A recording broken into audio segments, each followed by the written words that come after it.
Oneill Cruz crushed baseballs harder than ever in 2025, yet somehow his results got worse.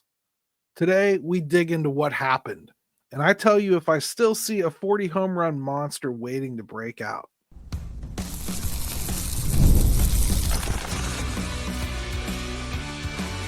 You are Locked On Pirates, your daily Pittsburgh Pirates podcast, part of the Locked On Podcast Network, your team every day. Welcome back to Locked On Pirates, the daily podcast for all you everydayers out there. And if you're not one yet, December's launch of the Everydayer Club is going to be your chance to join the family. Going to give you a lot more details on that in the coming weeks. I'm Gary Morgan, former editor over at SteelCityPirates.com. I've been following this team religiously for about 40 years, and I've been covering the team for about a decade now. Got a lot of good contacts around, and I've really been enjoying covering the Pirates on Locked On Pirates. It's been a new experience doing this daily. You guys are on a ride with me as I kind of learn my way through the process, and it's just been so much fun having you be part of it. Thank you so much. Today, we're going to be talking about Oneill Cruz. His 2025 season was one of the strangest I've ever seen. He hit the ball harder than ever, laid off bad pitches better than ever, and somehow got way worse results. We'll break it down in three parts: his offense, his defense, and what happens next if he struggles or explodes in 2026. Today's episode is brought to you by FanDuel. Right now, new customers can bet just $5, and if your bet wins, you'll get $300 in bonus bets to use across the app. Download the app today. FanDuel is a great sponsor of our show. Make sure you support them and all of our sponsors as often as you can. So let's start with Oneill Cruz's numbers a little bit here. First thing I thought before I started, maybe pitchers attacked him differently. But nope. Pitch mix stayed consistent. Fastballs first, breaking second, off speed third. That's been true every year of his career. And 2025 was no different. So then I thought, let's look at how he performed against those pitches. Fastballs, that's where the trouble starts. In 2024, his run value on four seamers was plus 10, which is basically a StatCast way of measuring how a hitter acts to certain types of pitches. They rate this on a lot of different scales, but it's basically saying he is 10 better than the average player. Okay? 10 plus runs is what he's good for against fastballs. -2 against sliders. And that went from +2 to -5. So big drop off in sliders, and four seam fastballs really struggled with. And that's so strange, right? The only pitch he improved against was the sinker. He went from a -5 to a +3. And his strikeout rate on fastballs jumped from 17.8% to 29%. Now we're getting somewhere. With whiffs ticking up too. Big red flag. Here's the twist though. His quality of contact didn't fall off. Barrel rate actually went up from 15.7% to 17.9%. Sweet spot percentage barely moved. Ground ball and fly ball rates, same. Spray chart, same. Solid contact percentage, up. So the building blocks kind of look fine. Yet the house fell down. Run value by zone tells the story. Pitches in the heart of the plate, he went from -1 to -15. On the edges, -9 to -14. He actually improved on chase pitches, which means he's doing less damage on pitches he should crush. Here's the kicker on meatballs, like those undeniable mistakes that he absolutely should be murdering. His swing rate dropped from 77% in 2024 to 67% in 2025. First strike swing rate fell too. He's getting hittable pitches and just not pulling the trigger. I should also mention Zips has his projection at 3.1 WAR. I don't personally love these types of projection models, but it speaks to what analysis of his numbers points you to. So, I mean, what do I take from all this? It's not about bat speed or mechanics. I think it's about decision making. He just got more passive in 2025. Maybe overreacting to being asked to be a little more selective. Maybe distracted by the move to center field. I mean, if he just swings more at hittable pitches, his numbers could rebound fast. And honestly, I still think there's a 40 home run hitter hiding in there if he does those simple adjustments. We're talking about a guy that just quit swinging against meatballs. And it wasn't just getting caught like looking for something else either. We're talking about this is a guy that has gotten away from looking for what he can do damage on because he's so afraid of missing one of those pitches that's going to be on the border somewhere. He's focusing all of his energy on that, trying to have a good eye, and it's almost causing him to have the inverse of what you want to do at the plate. At least this is what happened in the second half to him. Just completely became middle blind. So worried about protecting the edges, so frightened about what people were going to do throwing into you or out to you or down to you or up to you, completely forgetting that there's a whole middle of the zone. In fact, it's really goes against the philosophy of what any hitting coach would try to teach you about being selective. You know, you look for pitches in that zone that he's become mind-numbingly blind to, and you protect everything else.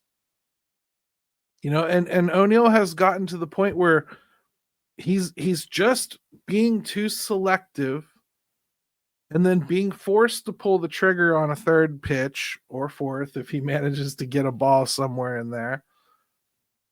And then it's usually not the best pitch for him to do something with, as it wouldn't be for any hitter that gets just 2 strikes. You know, you're not going to see as many of those mistakes. And if you're spitting on every mistake, these are the kind of results you get. In an effort to try to get Oneill Cruz to stop striking out, they basically coached him into, and this is his fault too. This isn't just the coaches told him wrong. It matters how you take coaching too. I have a lot of these same thoughts for Jack Sawinski. Bluntly, you get told something, you focus on it, you do well at it. Metrically, you do well. I just went through his analytics pretty deep. I'm telling you, if you're a coach and you're reading through most of his analytics, you don't really see any red flags until you get to how often he's actually swinging at meatballs. That's a big red flag. And then his whiff rate and K rate on 4-seam fastballs, many of which are in that meatball territory. But it takes a while to dig to get there. If you're just asking a guy to hit some milestones like, hey, get your chase rate under control, he nailed it. If you're trying to get a guy to like have a more patient approach and draw more walks, he did it. Like, if you want to look at just the metrics of what you would do if you were defining trying to become a more patient hitter, he did most of them. The problem is the intention of trying to become a patient hitter is so that when you get your pitch, you can crush it. And that part of the equation did not translate. And it's false in a way too. Like, being right on the analytics on some of these numbers is not the greatest thing in the world. You know, what happens when you let a pitch go for the first strike? Well, it changes the entire at bat, right? Well, it skews all these numbers too. So when you really look at them situationally, he's even worse the worse the count gets. If he has 2 strikes on him, 1 ball, no balls, whatever, any of those counts, he's a much worse hitter. And again, it's because he's got one kind of swing. It's going to be hard. And it doesn't really matter where it is. That's the kind of swing he's going to take. If you're in the zone, okay. Right now, he's not looking there. That's the problem. You can smoke him right down the middle because he's not paying attention there. He's looking at the edges. He's waiting for you to hit him with that slider down and in at his ankles, or down and away, or that high fastball up and out of the zone, or even come in and almost hit him where he has to pull his hands in real quick. You see him make better contact on pitches where he's got to pull his hands in and turn his whole body and get that home run stride. He's hit more home runs like that than the traditional home run you would hope he'd hit on a meatball right down the middle. That's the biggest thing that's got to change for Oneill Cruz.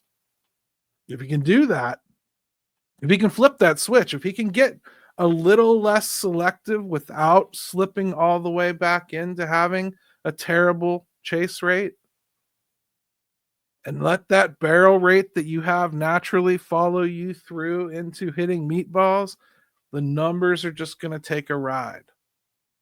Listen, offense is only half the story with Oneill Cruz, though. Let's talk defense, because the Pirates made a big bet on Cruz in center field, one that I wonder if they have any buyer's remorse about. The NBA is back, and there's no better place to get in on the action than FanDuel, the official sports betting partner of the NBA. Even if you miss the start of the game or want to ride that hot hand, FanDuel has live bets on everything from who will score next to the fourth quarter big comeback. Plus, you can even combine your live bets into a same-game parlay for a shot at a bigger payout. It keeps every game interesting, especially when your team's making that late push.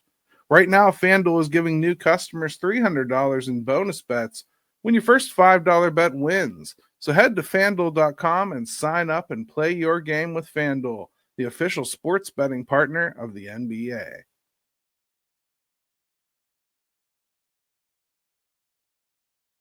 Hey, welcome back to Locked On Pirates on the #1 podcast network in all the land. So happy you could join me. Everydayers, appreciate you. Thanks for making me your first listen every day. Oneill Cruz's defense. Where does he belong? So the projections are out. We touched on them a little bit offensively, and Zips really seems to like Cruz in center because, I mean, to them and their model, speed is really important. But StatCast doesn't like him so much.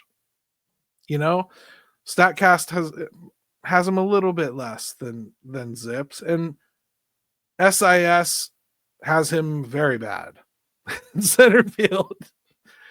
I don't know what to make of any of those projections, and I think this is probably the most truthful depiction you could give of these projections. I'm actually kind of glad that the models are different because, frankly, that's the type of player Oneill Cruz is in center field. I don't think any of us know. So before we talk about him in center field, I just kind of want to take a moment and revisit the decision to move Oneill Cruz off of shortstop. Now, I have fully endorsed the move. I've gotten behind it because I think he can be a center fielder. I think he has the athletic ability to be a center fielder. I think he has the arm for it.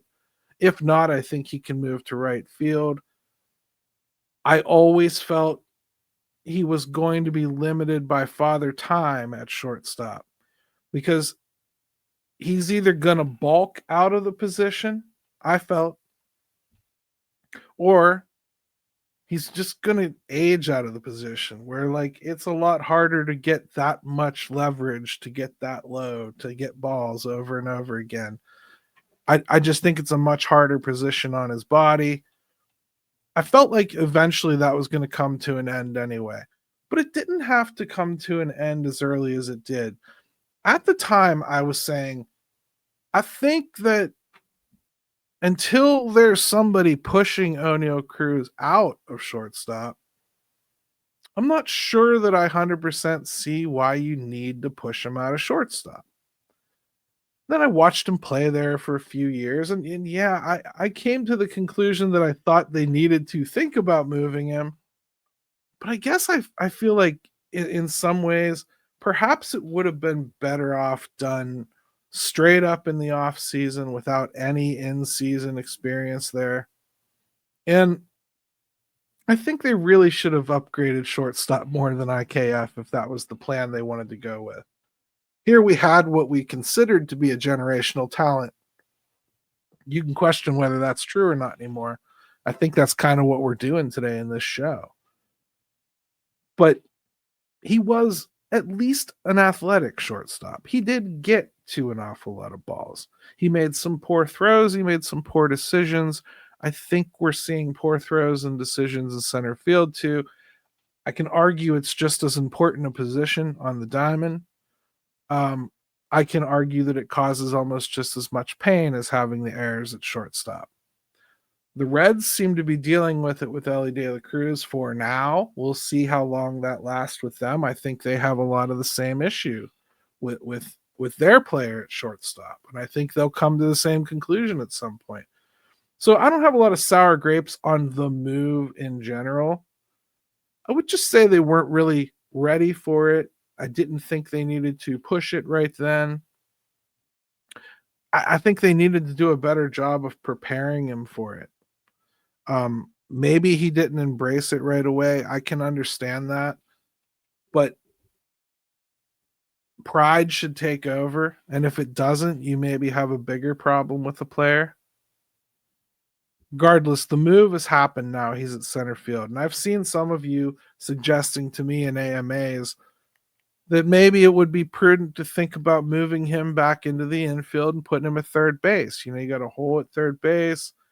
Feel like you need a little bit less range there. Taller players have migrated from shortstop to third base. It gets Oneill Cruz back in the dirt where theoretically he's more comfortable. I'm just not sure I want to revisit it. I think eventually you still get to the same problem where he can't get down on balls fast enough, and the arm is still a little bit erratic. I don't know. I wouldn't completely rule it out, if only because I'm sure he could manage. But I think it's better off just sticking with a position that he can be a little bit more permanent at. This is a position that if he takes to it, he can play it for the next 5, 6, 7 years. And I mean outfield in general, not necessarily marrying him to center field. Griffin coming up, obviously you're not going to care anymore about shortstop because that's going to get filled then by him. But if Oneill Cruz can't hold down center field, we run the risk of Griffin needing to run out there to shore up that position, right? So what really can we expect from Oneill this year? He's now had a full season under his belt. And I think we can say we watched him improve on routes to balls. I think that's fair to say. By the end of the season, I didn't have a whole lot of problem with the routes to balls. I think his ability to glide into the gaps and catch balls is a plus. I think it takes away a lot of doubles. I think it can, especially when he pairs it with getting that good jump. There's times where he's beating the right or left fielder to a spot that traditionally is theirs to cover. That's great range to have out there. That's the biggest plus to do it. Worst part of Oneill Cruz's defensive game in center field, beyond decision making, which I will touch on, is going back on balls. He has no perception for it. I'm worried about him getting hurt. I'm worried about him missing the ball. I'm worried about him hurting someone else. He just does not seem to have that God-given ability to track a ball that he's chasing backward. That is, in anybody's estimation who's played the outfield, one of the harder ones to do, right? If you're in left field, it's a ball that's tailing away. If you're in right field, it's a ball that's tailing away that way.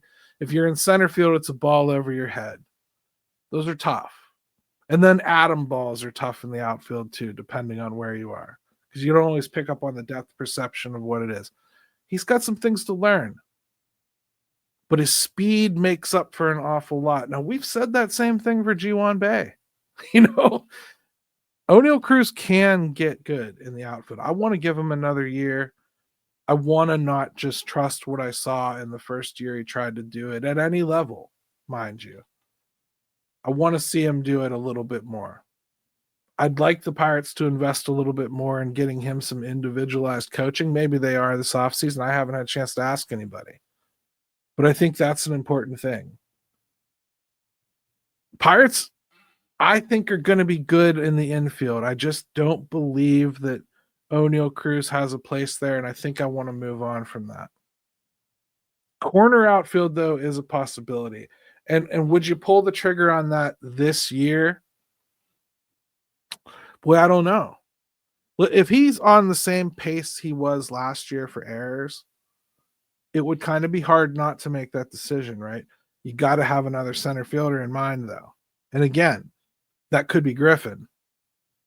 Or that could be giving somebody like Jared Triolo a try in center field. Or that could be going to Jack Sawinski. I know. Those are your options right now. We don't know the whole makeup of the roster, but like Billy Cook comes to mind. You've got to select a few guys that can play it. I think he's going to get a good long leash, is what I'm trying to tell you. Unless they do something really crazy, I think he's going to get a good long leash. Now, if you moved him, I would think you're moving him because he's having a hard time working out the mechanics. Moving him to left field presents a whole new challenge. Not only are you now teaching him how to hit that curved ball and read it off the bat, but now we're introducing a giant field again, different angles, new cutoff responsibilities, new things he should and shouldn't try with the ball. That said, he could make a lot of home run robs with that short fence out there, right? Right field's probably the best place for that arm. I mean, he could make throws for guys trying to go first to third on occasion. He could probably try to do it when he shouldn't and end up advancing a runner too. But let's see. Let's have a little patience with Oneill Cruz. I have a little bit of faith that he'll turn things around in the outfield, at least make himself into a passable outfielder. That's all he has to do. I mean, that brings us to the big question, though.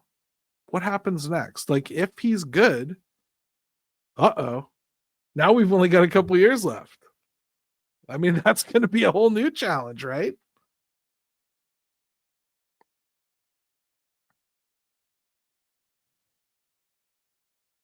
Hey, welcome back to Locked On Pirates. Thank you for joining me for another great episode as we talk about Oneill Cruz on the entire episode, because you know what? It's time to start focusing on the individuals that are definitely going to come back. That's the kind of stuff we need to be doing at this time of year, I think, guys. I think the ones that we're for sure are going to play a big role here, we need to do as much of an examination of them as we can.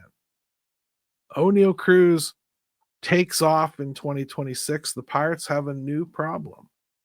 He only has 3 years of team control left, including this one. Extension talks will be like on level 15.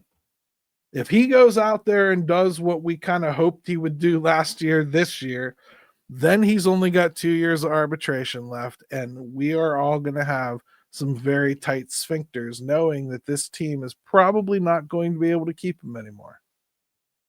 2028 will be his last season as a Pirate, if they don't end up trading him before then. If he struggles, well, it's worse. Then his trade value even tanks. He's one more bad year away from being in the exact same position as somebody like Adolis Garcia. Non-tendered because his arbitration number doesn't match his production. That's reality. Cruz is at a crossroads. The Pirates have to decide if they're building around him or cashing out before the clock runs out.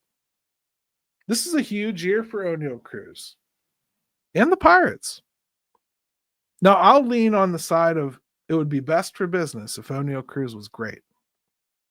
And if he is, this team thinks they've got a chance with him and Griffin and Skeens and the whole starting rotation and everything we've been talking about yesterday's show that I outlined as far as positives to build this skeleton on. If Oneill Cruz proves to be a big transformative part of it, we're going to have some tough decisions to make. You're not going to be able to buy him cheap. He'll have earned himself 2 big paydays in arbitration for the next 2 years. You can trade him, but you'd be hurting yourself. You'd be trading something that you would desperately be looking for elsewhere, power. And let's be honest about what you would sign in free agency. Are you going to sign a guy for longer than 2 years at that point that's going to come in and hit as many home runs as we're projecting here for Oneill Cruz? Probably not. So you might be smarter to keep him almost like a 2-year free agent signing as opposed to trading him. I'm actually starting to come around on things like that a lot more. Long ago, I would have told you, scientifically and emotionlessly, I would have said, yeah, go ahead and trade him right after this season. You've only got 2 years left. If he has a good season, that's when you do it. You're not going to be able to extend him. Move on. And maybe I'll feel that way by the time we get there. Like, let's say this year goes incredibly. Let's say that Konnor Griffin comes up. He's every bit the transformative player we hoped he was. Spencer Horwitz keeps getting better. Brian Reynolds looks like himself. Henry Davis comes out of his shell. Nick Gonzalez takes a step. Whoever they signed for third base or Triolo are friggin' awesome. Oneill Cruz looks the part again. Esmeralda Valdez has come up and he's rocketing home runs over that short porch and playing left field or right field or whatever. DH. Flores is kicking butt. Maybe then I'll be like, you know what? Oneill Cruz is still a little bit of a liability defensively. He hasn't come as far as we'd like him to come offensively, but he's clearly good. He clearly provides power. I could clearly get some really good return if I traded him with 2 years left. Let somebody else deal with paying him, trying to extend him, and I'll just reap the reward. We've got plenty here now. Termar is even about to come up, like Deuce Gorson's on his way.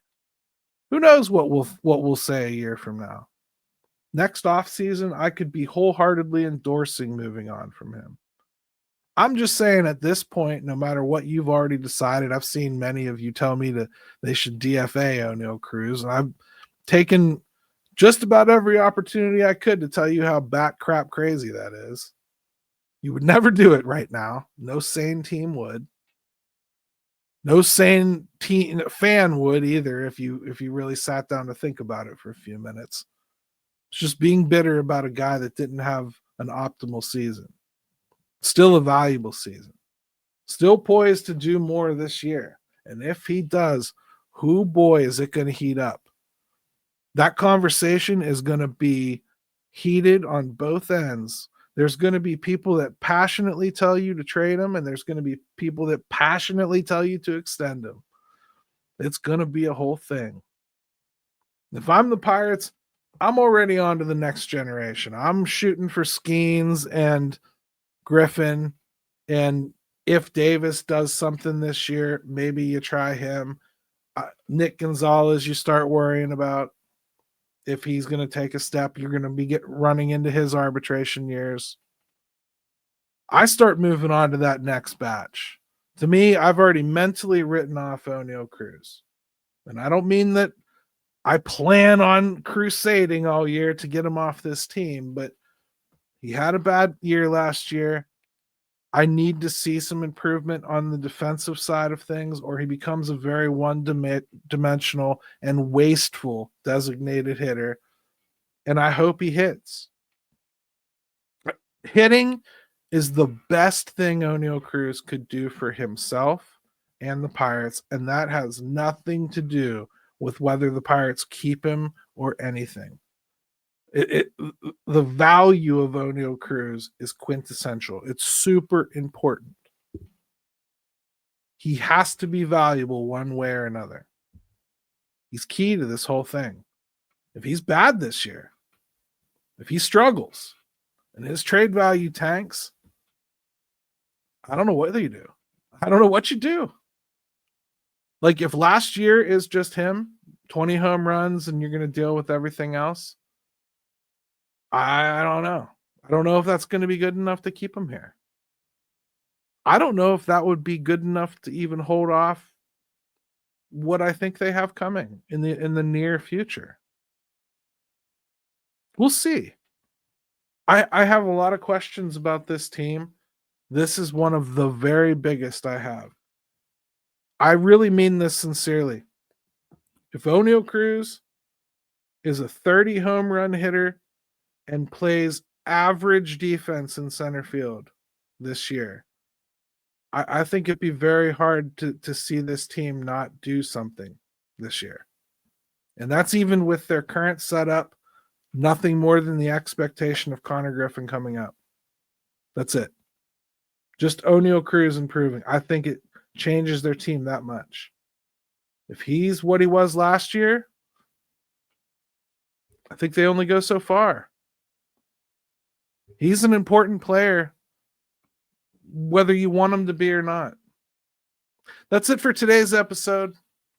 Oneill Cruz is a huge part of the 2026 story, good or bad. As we look to add pop, there might not be a current player more primed to deliver it.